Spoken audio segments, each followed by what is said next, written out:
pour les 5 ministères, les 7 dons, le fonctionnement de l'Église. Selon le Nouveau Testament, je vous invite à prendre Romains 12 pour commencer. Et au début, c'est d'être agréable à Dieu. Alors, je ne crois pas à un certain système. Par contre, je crois à être agréable à Dieu, peu importe le système, ou à ne pas être agréable à Dieu, peu importe le système. Juste après, toujours en Romains 12, afin que vous discerniez la volonté de Dieu, ce qui est bon, agréable et parfait. Et puis d'être modeste, etc. Nous avons des dons différents, prophétie, ministère, enseignement, exhorter, donner, donc c'est partager ses biens, présider, donc c'est pratiquer l'hospitalité, pratiquer la miséricorde, donc c'est le secours aux nécessiteux, aux personnes nécessiteuses. Un peu plus loin, servez le Seigneur. Réjouissez-vous en espérance. Mais il y a toujours Dieu, être agréable à Dieu, connaître la volonté de Dieu, être modeste selon la mesure de foi que Dieu a départi à chacun.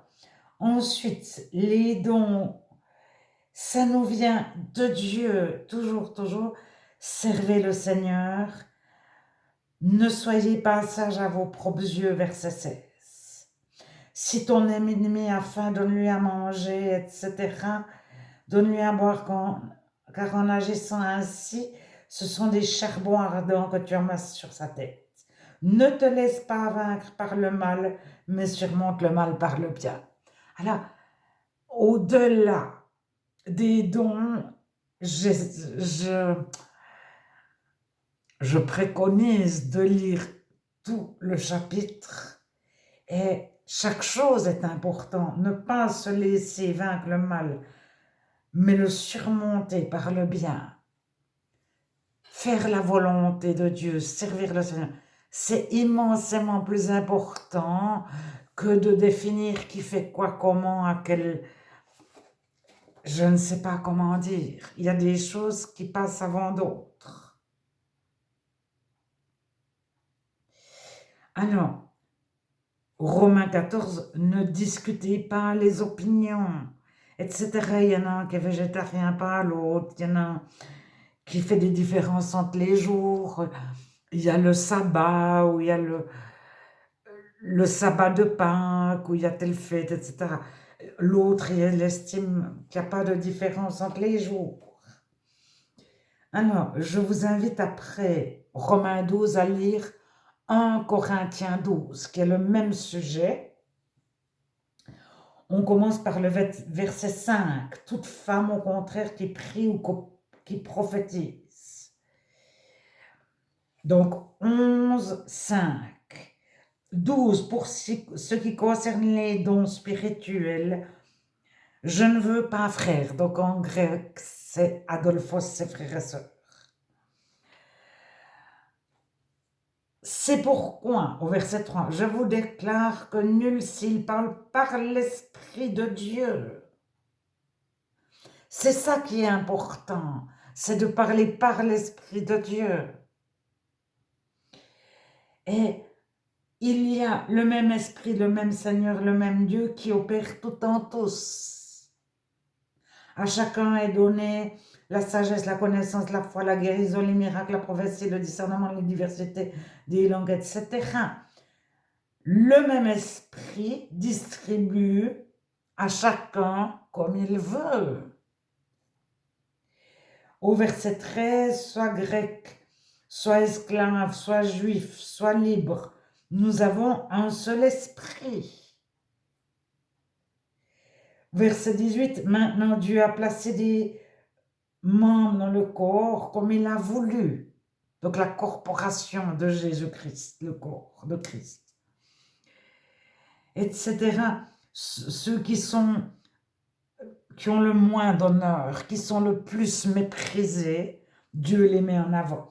Vous êtes le corps de Christ, chacun pour sa part. Dieu établit des apôtres, des prophètes, des docteurs, des miracles, des dons de guérir. Donc des personnes qui font des miracles, qui ont le don de guérir, de secourir, de gouverner, de parler diverses langues. Donc gouverner, c'est être berger, c'est guider vers les eaux paisibles. L'Éternel est mon berger, je ne manquerai de rien. Faire de l'Éternel son guide, de Jésus son guide, son gouverneur, c'est lui qui nous mène aux sources et au vert pâturage. Alors, je fais une petite parenthèse, mais entre le chapitre 12 et le chapitre 14, il y a le chapitre 13. Si vous faites tout bien, si vous n'avez pas l'amour, si vous connaissez tout, si vous n'avez pas l'amour, si vous avez l'esprit, les dons, etc., si vous n'avez pas l'amour, on connaît tout ça.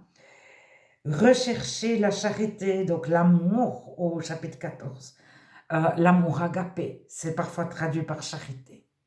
Mais c'est l'amour agapé. Alors l'amour agapé, c'est sans aucun mérite, sans aucune attente de la part de l'autre, sans aucune condition. L'amour inconditionnel.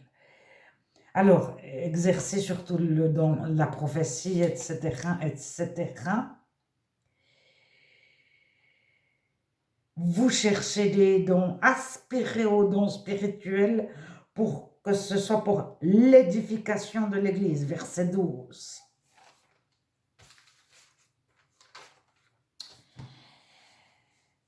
Et verset 25, de telle sorte que tombant sur sa face, il aura un Dieu, il adorera un Dieu, et publiera que Dieu est réellement au milieu de vous.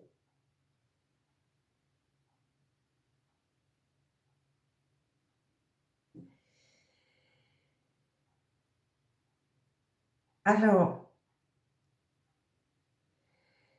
le but dans une église, c'est de faire la volonté de Dieu. C'est d'avoir un cœur pardonné et de pardonner. C'est le départ. Le chrétien, le jour de sa conversion, il reçoit un pardon total de Dieu pour tout son passé et il pardonne pour tout son passé. Enfin, c'est peut-être pas le jour de sa conversion, mais ça va ensemble.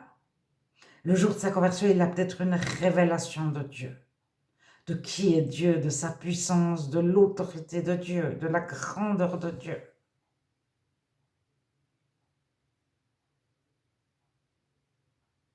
Alors, il n'y a pas la méthode de la conversion pour pas qu'on suive une méthode, mais qu'on suive Dieu lui-même. Et c'est la même chose avec les dons.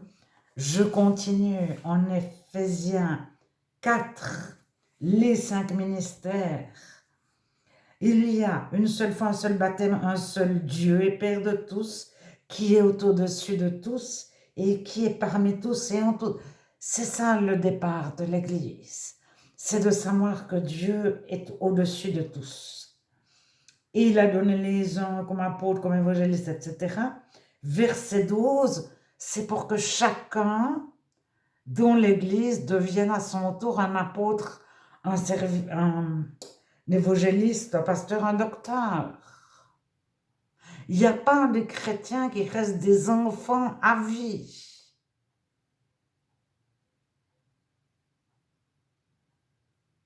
Tous les chrétiens deviennent des adultes. C'est le but des 5 ministères.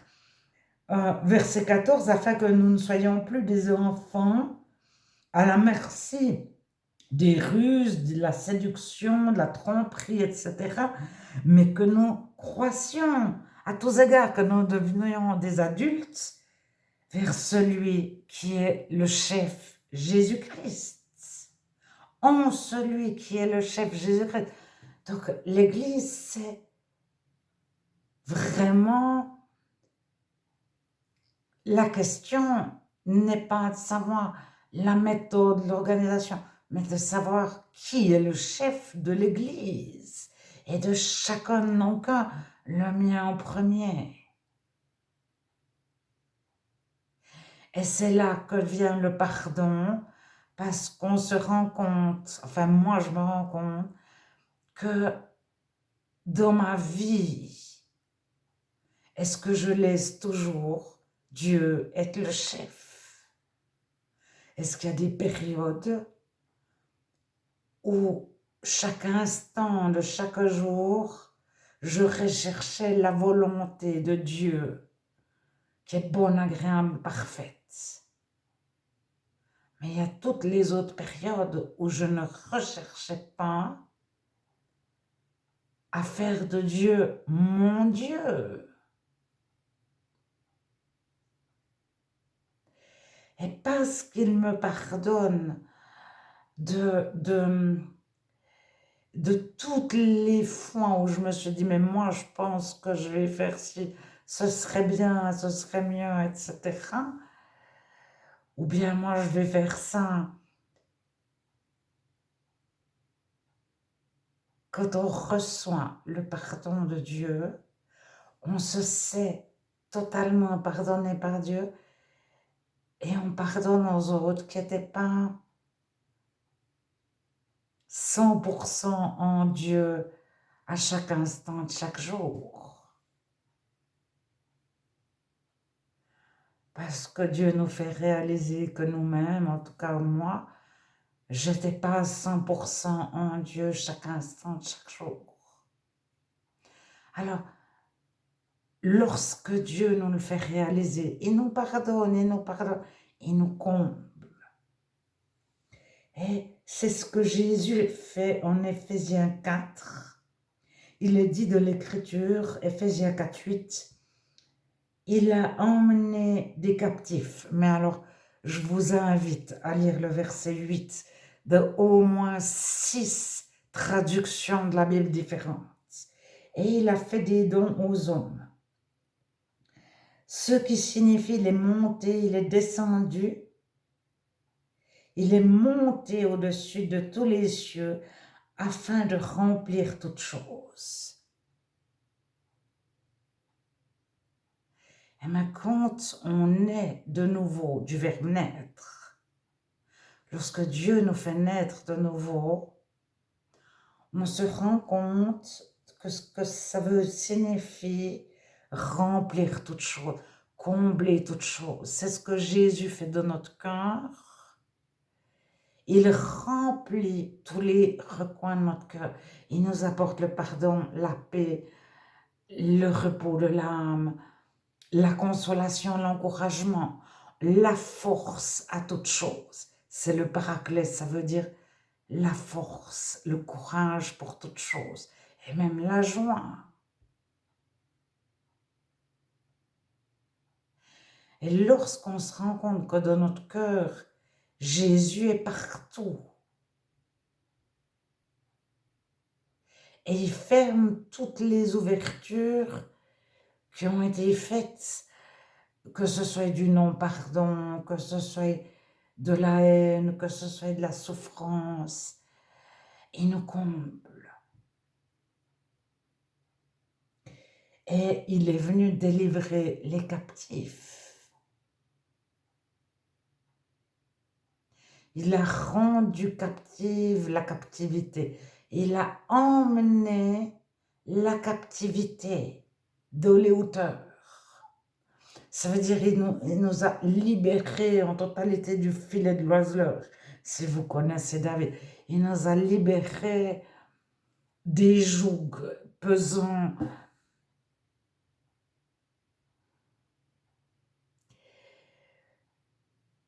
de la culpabilité, de la honte, de la peur, de toutes les peurs,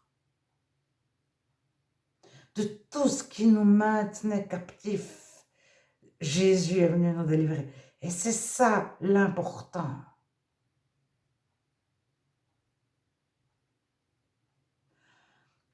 Le reste, c'est secondaire.